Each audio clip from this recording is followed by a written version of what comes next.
he got 70% of the test right. Too bad you're an idiot then.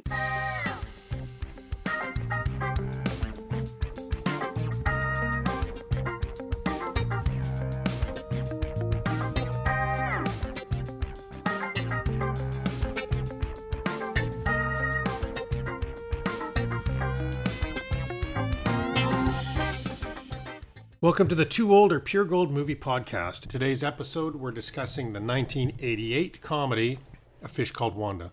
The format of our podcast, two Gen Xers rewatch beloved movies from our youth to find out, are they really as good as we remember? To help us debate and ultimately pass judgment, we ask our millennial co-hosts to watch these movies for the first time and help us determine, are they too old or pure gold? I'm your host, Olen Vanderleeden, representing Gen X. Joining me today is my Gen X co-host and British translator, Mathew Stockton.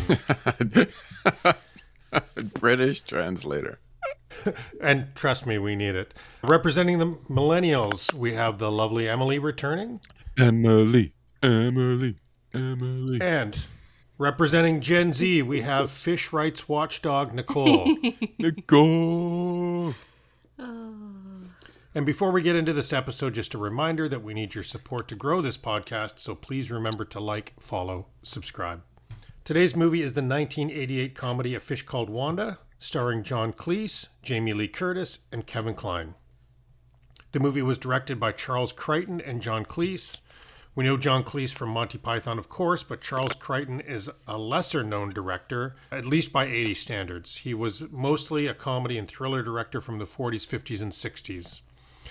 A Fish Called Wanda was his last film before he retired, and John Cleese actually claims that he only took co-director credit to reassure the studio executives who were worried that Crichton was getting too old to do this. And Cleese actually claims that the only work he did as director was near the end of the shoot, where he handled a few scenes involving Michael Palin to allow Crichton to oversee the editing. What a gentleman. Yeah, nice, eh? The tagline from the movie poster is, a new comedy about sex, murder, and seafood. That's good. I'm on a seafood diet. When I see food, I eat it. IMDb describes this movie as, in London, four very different people team up on a jewel heist, then try to double-cross one another for the loot, complicated by their efforts to fool the very proper barrister Archibald Leach. And for those of you that have not seen the movie, I asked my 93-year-old dad to watch A Fish Called Wanda and summarize the plot. Hear this. It's a little confusing. I was a little confused. A Fish Called Wanda. George is a shrewd British gangster, and the stuttering Ken is his accomplice, has planned a jewel heist, and recruits two American criminals to assist. They include the lovely but sneaky Wanda.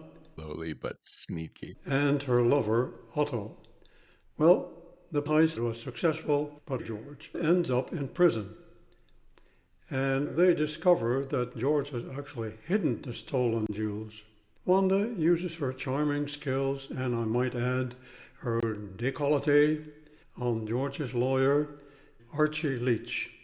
And Wanda is trying in this way to find out where the jewels are actually located. It turns out the key to the jewels is in Ken's fish tank.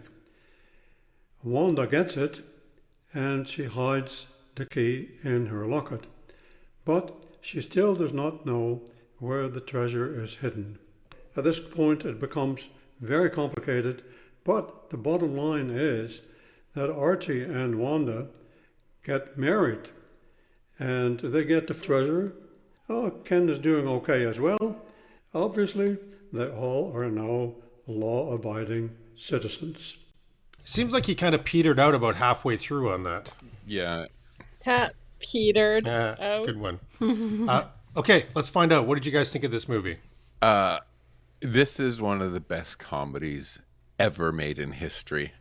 It's British wit and American zaniness at its best.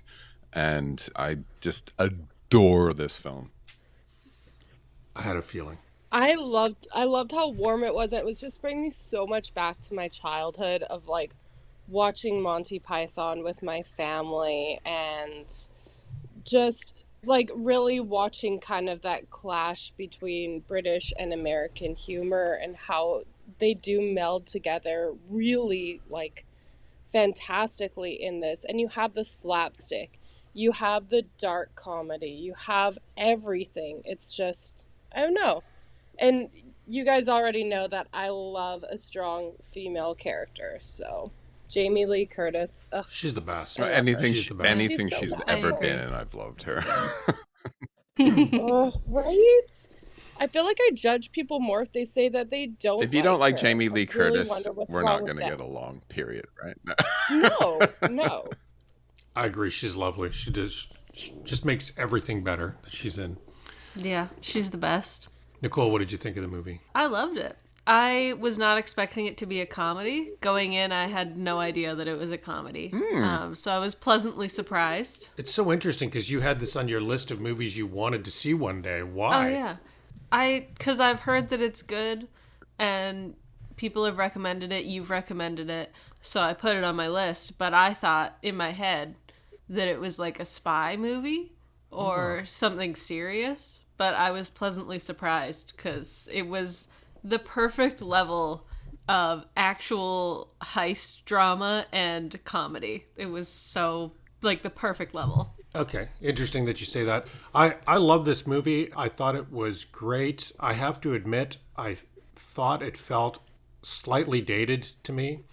Maybe not the same impact it had on me in 1988. And I was sitting around thinking about it this morning, and I think for me, what I realized is these characters are amazing, the actors are amazing, and I think the actual story behind it is a little simplistic. But maybe that was all done on purpose, just to make it a real character picture. I think, yeah, because it really, the characters were what made it and what stood out. And all the characters were their own individual, hilarious little pieces of the movie. Yeah, and I think the characters are so bungling in so many ways that they make something simple quite complicated, which makes it funny, right? And I think there's a certain magic to taking like just a very like simple idea and then being able to enhance it to the level that they did. It's, yeah. Well, and this movie has one of my favorite types of humor, which is what would you call it? The physical humor, the guy's behind the door. Oh, now he's over there. You guys won't get the reference, but Mathew will. The Three's Company type humor I kind of like. I've been watching Three's Company. Oh, it's great. I love Three's Company. It's a show that went for 8 seasons with the same story every episode, but it works. It's been on my to-watch list, so A lot of misunderstandings. hopefully next time I record, I'll get the reference. Great. So, Emily, had you heard of this movie before? Yes, I had. I remember when I was younger, I don't know how young I was at the time, but I remember my dad specifically, like, sitting me down, like, one night to watch it just for, like, a Friday night movie, making popcorn. But I didn't remember any details other than I remembered it was a heist and it was a comedy, and I couldn't remember anything else about it. So going back into it, it was, yeah, just made me really think of my dad a lot. Oh, nice. So, Mathew, I wanted to ask you, so I think one of the things was pretty new about this movie was the intersection of British and American humor. What is the difference between them? That's an interesting question because, I've sort of grew up on American humor and British humor, but then lived in the UK. And when you actually live in the UK, you notice the humor, even like in the pub, is different. It's not just televised humor or in movies, it's like actual humor. And I think the Brits tend to be more self-deprecating and ironic, a bit more dry and understated and with absurdism and farce. But American humor is more overt, more optimistic, more emotions allowed. It's a bit simpler, like it delivers the punchline, and more slapstick. And I think part of that is the one thing I didn't realize until moved to the UK is, and interestingly, Justin realized the depth of it once he moved to Canada, my husband, is that British is a highly stratified class conscious society. It still is, right? If you think about like thousands of years of monarchy and empire and social roles. So humor was a way to sort of cope with the constraint and to mock the ruling class, right? And make light of one's own situation. But in America, it was founded on revolution and expansion and individual freedom, right? So it's about standing out and winning the room and sort of exposing hypocrisy. So I think there's actually like a deep history in to the reasons why the humor is so different, right? And I like both. Yeah. I like both. Yeah, me too. And I mean, I grew up on Monty Python. I love Monty Python, and it's so great to see John Cleese and Michael Palin in these roles. And I remember, again, funny perspective from when you're a kid, but when I was a teenager and saw this movie, I'm like, oh, those guys are still around and alive? That's awesome. and what's interesting? It's like so many Canadian things. Canadian humor takes a little bit of British humor and a little bit of American humor. Yeah, Canadian humor is kind of its own thing as well, because a lot of Canadians come from families that were originally British, right? And we're part of the empire and part of the Commonwealth, a lot of like connections, and I think we picked up on that. But then we get all the influence from the States as well, so we're a nice mishmash, kind of like our metric and American system of measuring. We just mix it all up. Yeah, cool. Well, it's funny. I always think about the Vancouver opening ceremony for the Winter Olympics when they had it there, when I consider like the Canadian humor, because you do kind of see that like obviously it wasn't intentional, that when they tried to light the flame, things didn't really go according to plan. But I remember watching that and talking with people about it afterwards and just laughing, because there is that sort of like self-deprecation involved. And you consider like the London Olympics too, where they have like the Spice Girls like going around on the taxi cabs, where it does kind of feel like there is that level of mocking oneself. And then you take a look at the American Olympic opening ceremonies and it feels a lot more like we're the greatest. Yeah. And it's kind of missing that little bit of the self-deprecation humor during to the Olympics in London, the two characters from Absolutely Fabulous, if you've ever seen the show, carried the torch, but they're like carrying it with like bottle of champagne and a cigarette while they're carrying the torch. I mean, Americans would never do that, right? No. No. So I think that you nail it when you say like Canada is kind of this funny little blend between the two.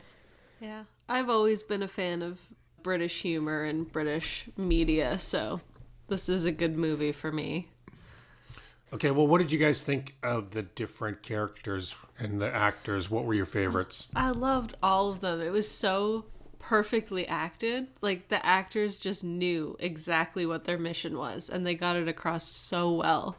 I just, like, they all were such well-sculpted characters. Yeah. To perfectly, like, they had perfect chemistry together. They did. And Kevin Kline as Otto is one of the funniest, dumbest, smart guys ever put on screen. And Jamie Lee Curtis steals not just diamonds, but every damn scene for me. The characters, this is like perfection in characters, this movie. But Michael Palin, too, as Kevin, like, what a great role. Because not only was he funny, but he also brought the emotion, too. Yeah. Yeah? Yeah. Yeah. Yeah, that guy's really good. I almost cried every time he accidentally murdered a dog. Oh, yeah. I was such an animal lover. It just broke my heart. Yeah. It was such a It good was quite sequence. upsetting. I do love the little Bugs Bunny touch in there, dropping a concrete block on a dog. And something I know we both enjoyed in the movie is that the gravestone for the dogs all said "gone for long walkies." Yeah. Oh my gosh, I didn't even catch that. That was a throw. That didn't clock for some reason. I think that was a throwback to Barbara Woodhouse. Do you remember that name, Mathew? Yeah. Barbara Woodhouse was an old British lady. When I was a kid, she was an old British lady that did dog training. She always said, walkies. I think, when my husband and I have this thing where if we're watching a movie, if the dog dies, we stop watching the movie. Yeah, me I too. just can't handle it. But it's so absurd in this movie that it doesn't feel real. So I kind of allow it. It's so ridiculous that I'm like, yeah, that didn't happen, but I let it happen. Well, I'll take it a step further for you, Matthew. I don't even start watching a movie if I suspect something will happen to a dog. Have you gone to the I have a movie- website, Does the Dog Die? Oh, is there a website? I have not been to that website, but I run. My stepmom told me about it because she's a dog physio and probably the biggest dog lover I've ever met in my life. And she says before she watches any movie, she goes to doesthedogdie.com and it will just tell you straight up yes or no. Okay, well, Wow. I'm going to have to That's go to that cool. website because right now I rely on the expertise of my brother. And if I know that there's a dog in the movie, I text him and I say, is this one safe? And he'll say yes or no. So I can just cut out the middleman and go to that website. Well, since we're on the topic, let me bring a little bit of trivia forward. So, first of all, John Cleese picked a little dog specifically because he thought no one would think it's a real dog as compared to something like a Labrador, which would break everyone's heart. But the second thing is the first time they filmed this, they actually used like guts from the butcher in the scene. And then in test audiences, they hated that scene so much, they went back and they refilmed it with just a straw dog. Good. Yeah, good. Because that was the only thing that made it tolerable for me. Isn't it interesting how I can watch like 500 people be killed in a movie, but if one dog dies, I get really upset. Yep. Part of the human condition. Okay, on the characters, before we leave that topic, Emily, I wanted to ask you, what do you think happened to Otto in his life that he's so sensitive about people thinking he's stupid? Well, okay, so I heard this quote once, and so this is kind of what I come back to, where it's like women are afraid of being killed, and men are afraid of being laughed at. And I do kind of wonder if it has to do with just this like general societal like toxic masculinity of what it actually means to be a man and be a man in the 70s and 80s. And at that point in time too, wouldn't that have been like, because the 50s was Korea, 60s was Vietnam? Yeah. Yeah, okay, good. I'm sorry. I'm just like, my history dates are not fantastic. So then you're also coming out of this, like, what it means to be a man and be taken seriously. And then you have his, like, hyper masculinity aggression, like, don't call me stupid. But they use it and they make fun of it so much. I think it's... Yeah. I think his character is beautifully mocked all And that's what throughout. guys do to each other. If as soon as you realize that something bothers one of your mates, like the guys just narrow in on it and just keep doing it. It's what we do for fun. I don't know if women do that as well. He also definitely, like, I'm sure that's a lot of it, but he also definitely has just been called stupid so many times in his life because he is stupid. Is he? Yeah. Do we think he's stupid? Yes. Yes. I don't know. I think he's 30% wrong, 70% genius. I think that makes you stupid. Wow. Love you. I mean, I won't tell any of my students that. Be like, oh, you got 70% of the test right.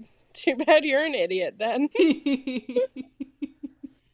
Okay, changing topics. Do you guys think the security was a little lax in that bank? Yeah. I don't think that Yeah. the button that releases the gate should be accessible from the front door. Well, if it wasn't a bit lax, it wouldn't be a comedy. It'd be like Mission Impossible or something. But that does bring me to one of my favorite parts, which is a well-planned heist. There's something so fun to watch about a heist just going smoothly. Yeah. I do like when people are trying to steal the jewels from each other and screw each other out of it as well. I like that part. Okay, I have another question about Otto. Why does he smell his own armpits? Okay, I was wondering that the whole time. Every time he did it, it made me so upset because I don't understand why he's doing it. It seems like he was doing it to self-soothe every time he was agitated, which makes even less sense. Yeah. I got it more that, like, he was concerned that he was, like, okay, he's agitated, and then I think about, like, well, when I get nervous, I get a bit more sweaty, and then if he's really concerned about public perception, that now he's going into, like, does he smell funny, and he's nervous in those moments, and agitated, and maybe someone at one point in time told him he stinks. I think maybe He was breathing so deeply. I think he's like ready to he's like sniffing his own pheromones to get pumped up, and then he's gonna kiss his biceps. That's more the vibe that I got. Yeah. It's, or then again, maybe I've watched too much gay porn. Oh.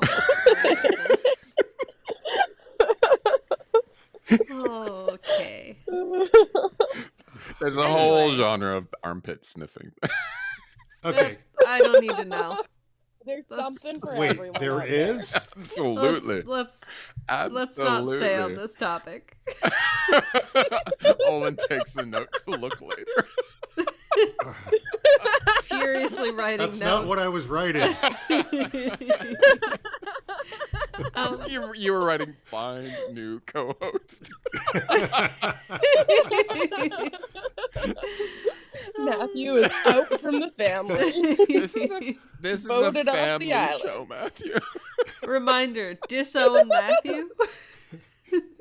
Okay, tell you what, why don't we move on to best parts? We all like this, so I'm assuming we have a long list of best parts here. I really liked, of course, the strong female lead. I liked all the moments of her. She had so many good, strong moments. I loved that she was originally planning to do the heist with both her lovers and then get rid of them both and just live her life as the strong, independent woman she is. I love that for her. You go. And all the men were depicted as being a little bit dumb, just falling for her beauty, right? Mm-hmm. I love that she knew she was beautiful and she used it to her advantage. She was smart. She was clever. She used what she had to get what she wants. Great. I think John Cleese's sort of repressed barrister slowly unraveling is great. You know, from the naked dance to like him speaking foreign languages by saying shit like Vladivostok and Ruble. I found hilarious, and I love the scene where Otto dangles Archie out the window. Oh yeah, it's like high farce, lowbrow, but perfectly timed. It's so good. But the way they filmed it, yeah, so well shot. Yeah. The way you see his face apologizing, and then camera turns and you realize, yeah, that was really great. Great filmmaking. Okay, Otto reading Nietzsche, but he's reading it upside down as well. Where I'm just like, for me, that's one of those moments where I'm just like, this is my argument for like, no, he's kind of an idiot. I didn't even catch that. That's so funny. Yeah, but he's kind of an idiot, but he's reading Nietzsche. Is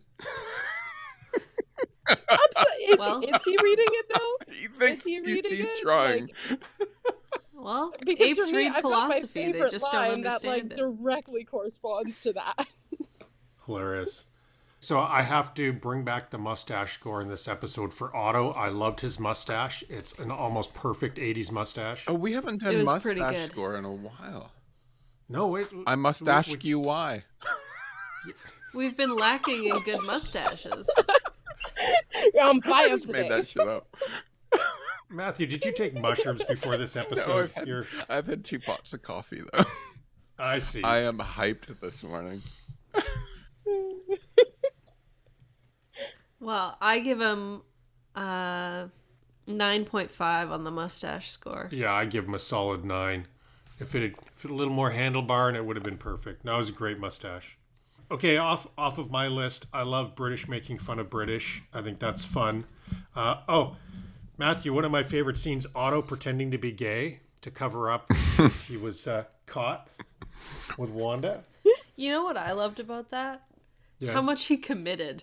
He was all in. Makes me think maybe he's repressing something, how much he committed to that. You're a very handsome man, Ken, and you dress interestingly. He doesn't know how to compliment very well. No. The other part I loved the depiction of Archie's life at the beginning, and British marriage and twin beds. I mean, I have to say I love the idea of twin beds. Oh, yeah, I know you do. As soon as I saw twin beds in the movie, I was like, Dad's going to bring up how much he wants twin beds because he just wants a good sleep. But Matthew, I want to ask My you, great-grandmother and grandfather had twin beds. Oh, Lucy and Ricky had twin beds. It's the way to go. My grandma had a twin bed. My grandpa had bigger than a king bed. Do you know posh Brits don't sleep in the same bed? The husband and wife sleep in separate bedrooms. Wow. Well, Yeah. That's very much going back to that whole class of society. If you take a look at like kind of that royal history of the king had a room and the queen had a room. Yeah, all the upper class do that. Yep. Yeah. I have to say there's something to be said for getting a good sleep. I have a king size bed and I have one of those foam toppers on it, and it's the most it's a nice like high thread count sheet, and I have these pillows with memory foam in them and like a gel, and it's my bedroom's like a cocoon, and every day all I think about is going to bed. Sounds amazing. I love bed. As soon as Katie goes down to sleep, I'm just like, whatever else I need to do for the evening, I can do from bed. That's fine. It's a lot more bed talk than I thought there was going to be in this episode. Okay, I'm going to call out some more of my favorite scenes. So I'm sure this is on everyone's list. Chip up the nose torture. Yeah. Just the way he delivered that line had so much punch to it. It was so funny. I realized looking at my list that a lot of my favorite parts are auto-based. I loved the name Harvey Manfred Jensen. Yeah. I had to look up how to spell that to write it in my notes. Oh, I just took a guess. I think I got it. I don't know. It had more syllables than you said. And also on my list, Naked John Cleese. That scene where the family comes home and he's completely stripped down. Hilarious. Mm-hmm. Yeah, that's great. Anything else you guys want to cover before we go to worst parts? I love the chaos of the final scene of like the airport scene. Oh, Well, I was just going to bring up steamroller murder. yes. Always But funny. he doesn't die. The slowest death ever. It makes me think of Austin Powers. You know, Emily, that's another part where they changed it slightly. They were going to have him die originally, and then again, were worried that people weren't going to like it. So they, That's kind of neat. yeah. It is interesting. It's like the Bugs Bunny aspect of keeping him alive. Yeah, exactly. I think they did a little bit of that. It did feel and very it worked. Bugs Bunny. Yeah. Another thing I really liked, which maybe it's a little niche, but another thing I really liked is the way they portrayed like classic girl and women experiences, and they just like brushed over them and didn't even really, they didn't make jokes about them or do anything. They just showed things that I've never seen them show in media, like Wanda bleaching her upper lip. Like, I'm sure most girls have had to do that, and I've never seen it in a movie. And they didn't even, No. they didn't joke about it. They weren't like, oh, your mustache. She was just doing that. Interesting. And I also liked when she was getting ready for her date, perfume on the underwear. I didn't even notice that. Yep. You don't do that? I do that. Yeah, I'm sure a lot of girls do that. And a lot of women do it. And I've never seen it just like, they didn't make jokes about it. It was just in the movie. It was like, yeah, this is just part of being a woman. I'm wearing a And I cologne enjoyed that. today called End of the World, and it's supposed to smell like popcorn and gunpowder with a bit of freesia. That is so specific. Yeah. The description on that. Like, my mind is just kind of boggling with like, But when you Whiny. smell it, you're like, oh my God. It kind of is. Mine smells like lavender, so I kind of like that view of the end of the world, popcorn and gunpowder. Whenever I have a bubble bath with like a lavender bubble bath, my husband is like, you smell like my grandmother. I'm like, is that a, maybe that's why I'm like, Justin likes is that me, a 'cause I turn smell on? like He's like, grandmother. no. Is this another genre of gay porn movie? Oh, please don't open that lid. You don't want to get into that. Okay. And I don't want to get into that. Usually when we start talking about Mathew's bubble baths, that's the sign that we've exhausted the category. So let's move on to I worst do parts. like a good bubble bath, though. Sometimes I go down to Minami, get like $100 worth of sushi, bring it home, and eat it in the bubble bath. That sounds like a great evening.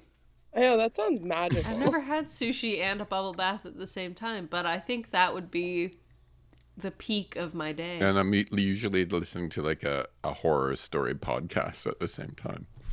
Oh, yeah.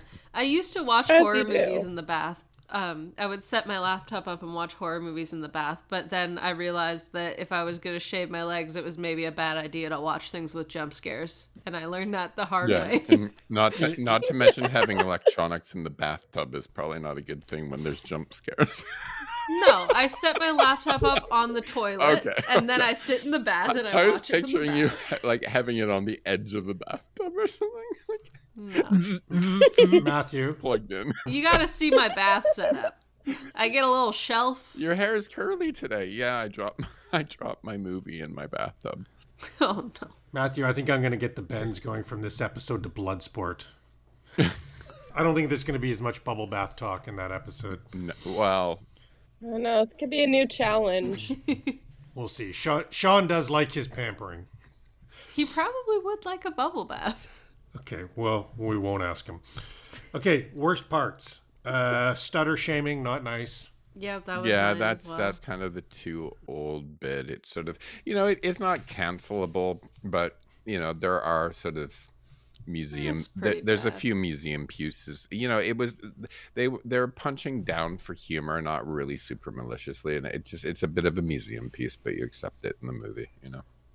I have a Agreed. fun fact for Okay. you, though. Yeah, tell us. No one really knows what causes stutters or why they happen. I've- There's no Yeah. true scientific explanation. I have a fun fact for you. Most people that stutter don't stutter when they talk to pets. Really? Yeah. Maybe Isn't that that's why he cool? had so Wow. many pets. There was a kid in my high school that stuttered, and people were mean to him, and I was nice to him, and Yeah. I just, that, in the movie, I know it's in the movie, but it kind of bothers me a little bit because it's people who stutter. That's a hard time. Okay, I did a whole research project on stutters recently. I have a question surrounding stuttering because, it reminded me of Billy Madison, because Billy makes fun of a kid in his class for stuttering, and then the teacher drags him out of the classroom and tells him that he's being an asshole. So, at what point in time, in your opinion, did stuttering become something where you couldn't make fun of in the movies? Because that was back in the 90s, and yeah, I'm kind of curious. That's more recent. I mean, I think it's the world became very woke in the last 10 years, and I think it's starting to turn back a little bit now. it's not On cool. stuttering, if I can just give you two pieces of trivia that I think are interesting related to that. First of all, Michael Palin's father stuttered, so he used a lot of his real life experience when doing Ken. Even down to the parts where you'll notice he stutters less when he's not stressed, and he stutters more when he is stressed. So he observed that from his dad. And second, Michael Palin founded the London Centre for Stammering Children after a group of stuttering people confronted him regarding the sensitivity with which he dealt with Ken's handicap in the movie. So, That's nice. even though he portrayed or I guess made a little bit fun of that handicap in the movie, he did right by them. That's nice. That's wonderful. I thought his portrayal of it was all right. I just didn't like that other people made fun of him for it, because I thought, based upon my knowledge of stuttering, he did a pretty good job of portraying it. And I also like that it went away at the end when he confronted his traumas, because stuttering does just go away suddenly like that. Someone could wake up one day and it's like, oh, I don't stutter anymore. Yeah, it's fascinating. It's so fascinating. Did you so ever- unexplained. Did you ever watch the movie The King's Speech? No. No. Yeah, it was about Yes. about the king, and he stuttered, and true story, and it was about him getting trained not to, and it's a very good movie. Interesting. Another worst part, ripping your shirt just to pull it over your head anyway. I did not appreciate that. Very wasteful. If you're gonna rip your shirt, rip it all the way off. I had it still bothers me every time I see it because it's so stupid. Powdered wigs in the UK court system. They're not powdered. Okay, well, why do they still wear those dumb wigs, Matthew? Because it's about, if you think about it, right, the whole structure of a court is set up to impose the idea of authority and respect, you know, even where everyone sits. So that's why they do it. Everyone has a part to play, so they put on the costumes. Okay. Interesting. Okay, how about favorite lines?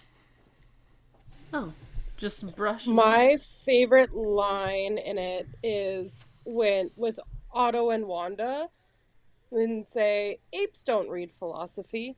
Yes, they do, Otto. They just don't understand Yeah, it. that's a good one. Love that one. I liked 80% chance of nuzzling. I like Otto's disappointed. And I've used that quote so many times, and I had forgotten where it came from till I saw this movie. I love the concept of yelling your emotions when you're feeling them. Happy. That's funny. Two of my favorite lines. One was Aristotle was not Belgian. And the other one, this is the best line in the movie. You're the Vulgarian, you fuck. Because he doesn't understand what a Vulgarian is, and he's like just showing that he is the Vulgarian by ending it with the other thing, fuck. I liked, do you have any children? No, they all burned to death on Wednesday. I liked, just purely for the delivery, may I kiss you, Ken. Just the way he delivered it was such perfect. Good delivery. I also liked, I've worn dresses with higher IQs. Yeah. That's a good burn. Ooh, that is a good one. I liked after Otto was run over. All right, Ken, the catharsis is over. I'm fine. My favorite line delivery, just because it was so punchy and it really showed how far John Cleese's character had come, was when he went to talk to his client, and his client said, "Tell those pigs to F off." And he said, "F off, pigs." That was good.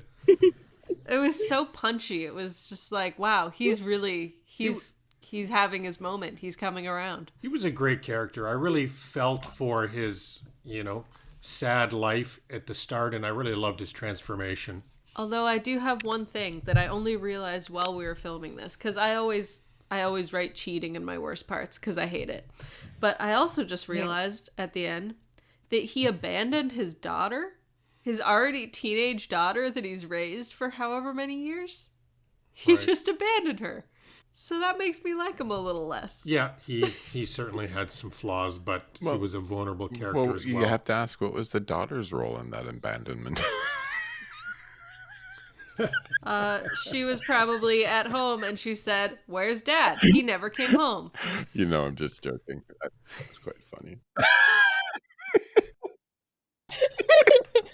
There's like the dark humor. If you guys are interested to find out how this film did, I can tell you. All right. So according to Box Office Mojo Worldwide, A Fish Called Wanda was the 12th highest earning movie at the box office in 1988. Who Framed Roger Rabbit was the leader at the box office this year, and A Fish Called Wanda was also beat by movies like Twins and Die Hard, as well as one of your favorites, Mathew, Cocktail. Bad. So according to moviegoers, Cocktail was better than this movie. But A Fish Called Wanda did do well and beat out some good movies this year like Rambo 3, Mississippi Burning, and one of the ones we covered, Red Heat. Rain Man was the Oscar winner this year, and Rain Man's not a bad movie, but I think this is actually more rewatchable. And for the record, Kevin Kline won a Best Supporting Actor Oscar for this role. The movie also got nominations for Best Director and Screenplay, but didn't win those. And Premiere Magazine voted this movie as one of the 50 greatest comedies of all time. So Premiere Magazine agrees with you, Mathew. Of course. Budget was $7.5 million. That sounds pretty low. Any guesses on how well it did? 30 million. 40. I'm going to say 32. Nicole, you're closest. $62 million. It did it 8 times on its budget. That's a success the in my movie. book. And Hell yeah. I found this interesting. It holds the record for the longest movie to reach number one. It took 8 weeks to get the number one spot. So Was a bit of a slow burn in the theater. Didn't catch on right away. Okay, so do we think critics and or audience liked this? Rotten Tomatoes, who would like to take a guess at the scores? Oh, God. I'm gonna say 92 for audience, and I'm actually gonna say 90 for critics. I'm gonna say it went pretty high. Matthew, you go next so I can Price is Right you.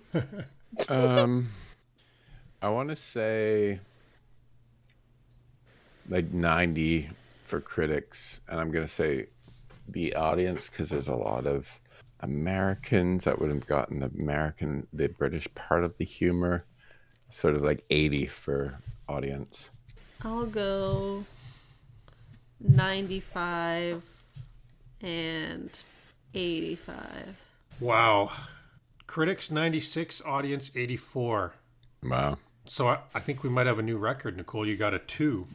And Emily, you were close. You just had it reversed. It was the critics that liked it better than the audience. Makes sense. As soon as I started hearing like Mathew talking out the logic, I'm just like, shit, he's right. Yeah, and Mathew, I hate it when Matthew's right. Mathew, you got a 10, very low score. So you guys nailed this. But that's a bad score for me, though. How dare you? Let's talk some movie trivia. So I shared a bunch of it already. Wasn't what's his name nominated for like an Oscar or something? Yeah, he won an Oscar. Kevin Kline won an Oscar for his role. For Best Supporting Actor, which is like unheard of for comedy. You don't get that very often. Yeah. It is. Yeah, fantastic. It's incredible. So Archie Leach's daughter, Portia, was played by John Cleese's real-life daughter. This is a fun one. In Denmark, a Danish man literally laughed himself to death during the scene where Ken gets chips up his nose. Died of a heart attack because he laughed so hard. Oh my God. That's the effect that you want to have on your audience. Jamie Lee Curtis claims that John Cleese was a poor kisser, and Cleese responded that he was kissing in character. That's a good line. I love that. And Mathew, back to the first question I asked you. It took 4 years to convince the studios to make it because they were afraid British humor wouldn't translate to the US. Well, it was a good translation. I think because it had auto to kind of bridge the gap, it really worked. Yeah, they blended the two, right? So that's why it worked. Yeah. So before we get to the reviews, woke or joke, anything you want to call out? I mean, they used the F slur, which is always that was jarring. For me. It was. It was more jarring in this situation for some reason. Because it seems like such a nice movie, and that's kind of a harsh word, but yeah. Yeah. And, other than the homophobic slur, it was really just the stutter stuff where they were making fun of his stutter. But. Okay, let me ask one question. Are we giving Ken a pass for his blackface?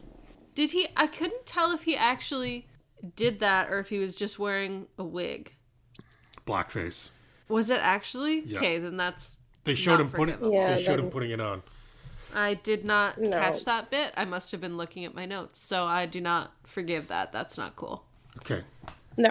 Well. And even like Otto's treatment of Wanda, like with him holding like her nose and mouth shut so she couldn't breathe, like that. Yeah. There's a few things. That's true. He also didn't take no for an answer when he was trying to fool around, and she was like, no, and he just kept going. So I didn't like that either.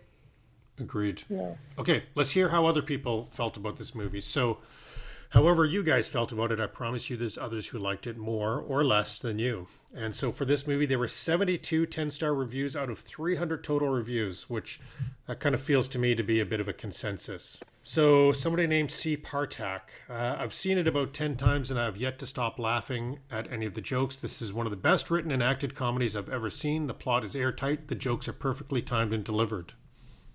Yeah. Next reviewer says, this is the only film I ever paid to see 2 days in a row. I missed too much of it the first time from my own laughing. I like that. Yeah. For those of you who rated it 7 stars or less, shut your damn phone off and pay attention. And there's a lot of movies I would never watch more than once. I've seen this one more than 20 times. I agree there's a lot to it. I think you could watch it multiple times and pick up little small bits in there. Well, let's hear about people who liked it less. Although it seemed to be universally beloved, there were 12 people that gave it 1 star out of 300. I Sour says, I did not laugh once. There seems to be nothing funny at all in a badly timed narrative about criminals and idiots with speech impediments, squashed little dogs, and murdered little old ladies. That is one angry reviewer. Mm-hmm. That reviewer did remind me that one of my other favorite parts was, I bet you £1 you won't kill her. You owe me £1. That was good. I like this one. My grandpa loved this movie, but it's not funny. The acting's horrendous, and it's absolutely nauseating to watch. My mom hates it. My grandma hates it. The women in my family apparently have some sense. Nicole and Emily, any care to comment on that one? I liked it. I liked it. So I might be lacking sense, apparently, according to I this always guy. feel like I've been lacking some sense. And Matthew, I think this reviewer might be British. He says, John Cleese seems to write things that make the English look stupid or pompous. It's insulting and not funny. He does it a lot, trying to make a joke or get a laugh out of showing the English as buffoons or weak or pathetic people. No, an American would have written that. Yeah. Okay, Yeah, and the English can be pompous. that's a fair comment. So, Siskel and Ebert sometimes throw us for a loop. Do you guys think they liked it or not? I think I think one did, one didn't. Classic. I think they both probably liked it. Okay, Siskel said the movie had some very bold jokes. He said it was very funny and a superb combination of great story and superb cast. Ebert said he laughed and laughed and laughed and said it was funny from start to finish. They both liked the stuttering jokes and the chips in the nose jokes, and they both gave it an enthusiastic thumbs up. there you go. Surprising, but I like it. Okay, so next question for you guys. Does this movie deserve a remake, prequel, or sequel? Oh, they did make a sequel. Did they? They called it a spiritual sequel. Yeah. That makes more sense. In that the movie Fierce Creatures in 1997, they used the same cast and style, but not the same characters. Yeah. But didn't quite spark as well. I don't think that you can recapture the chemistry and goofiness that this cast had. They just were perfect for the movie, and I don't think that they can recapture that. Yeah, I agree. Oh, And I think that some movies really do just kind of need to be a one and done, just like put it in the box because it's yeah, wonderful just as is. I agree. I also think it didn't leave any room open for a sequel because they did something which I love in movies, which is the text updates at the end to tell you how the rest of their life went, and then they wrap it up and it's done. Yes. Speaking of which, Very Animal House. Wanda and Archie, do you buy that relationship? I do. No, that's gonna crash and burn. I was surprised to see that they ended up together. I kind of liked it.